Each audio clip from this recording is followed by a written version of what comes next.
வேதாகமம் புதிய ஏற்பாடு 1 பேதுரு 5ஆம் அதிகாரம்.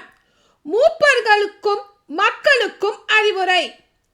கிறிஸ்துவின் துன்பங்களுக்கு சாட்சியும் வெளிப்படவிருக்கும் மாற்றில் பங்கு கொள்ள போகிறவருமாகிய நான் உடன் மூப்பர் என்னும் முறையில் மூப்பர்களுக்கு கூறும் அறிவுரை. உங்கள் பொறுப்பில் இருக்கும் கடவுளின் மந்தையை நீங்கள் மேய்த்து பேணுங்கள். கட்டாயத்தினால் அல்ல, கடவுளுக்கேற்ப மன உவப்புடன் மேற்பார்வை செய்யுங்கள். ஊதியத்திற்காக செய்யாமல் விருப்போடு பணி செய்யுங்கள். உங்களிடம் ஒப்படைக்கப்பட்டவர்களை அடக்கி ஆளாமல் மந்தைக்கு முன்மாதிரியாய் இருங்கள். தலைமை ஆயர் வெளிப்படும் போது அழியா மாற்றியுள்ள முடிவை பெற்றுக் கொள்வீர்கள். இளைஞர்களே, நீங்கள் முதியவர்களுக்கு பணிந்திருங்கள். ஒருவர் மற்றவரோடு பழகும் போது எல்லாரும் மன தாழ்மையை ஆடையாய் அணிந்திருங்கள்.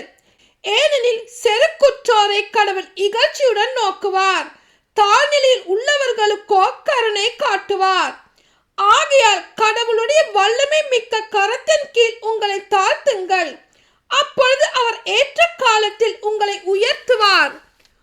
உங்கள் கவலைகளை எல்லாம் அவரிடம் விட்டு விடுங்கள், ஏனென்றால் அவர் உங்கள் மேல் கவலை கொண்டுள்ளார். அறிவு தெளிவோடு விழிப்பாய் இருங்கள். உங்கள் எதிரியாகிய அழகை யாரை விழுங்கலாம் என கர்ச்சிக்கும் சிங்கம் போல தேடி திரிகிறது. அசையாத நம்பிக்கை கொண்டவர்களாய் அதனை எதிர்த்து நில்லுங்கள்.